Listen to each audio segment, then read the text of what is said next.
ताडोबाचे जंगल मिश्र पानझडी प्रकारचे आहे। मार्च व एप्रिल महिन्यात तुम्हाला येथील बहुतेक झाडांची पाने गळून पडलेली दिसतील, तसेच झाडांना फुले फळे लागलेली दिसतील। इथल्या प्रत्येक झाडाची आपली एक तऱ्हा, प्रत्येक झाडाचे फूल फळ यांचे रंग सुगंध अतिशय वेगळे। प्रत्येक झाडाच्या बिया विशिष्ट पद्धतीने जमिनीवर पोहोचतात। निसर्गाने एकतर त्यांना पंख दिलेले असतात, नाहीतर कवच। पावसाळा आणखी 2 महिने असला तरी निसर्गाने मात्र आपली तयारी आधीच सुरू केलेली दिसते।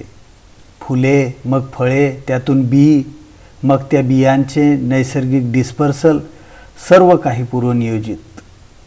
त्यातल्या त्यात बांबू विशेष, याला दर 40 वर्षांनी फुलोरा येतो आणि फुलोरा आला की बांबू नष्ट होतो, पण हजारो लाखो बी देऊनच।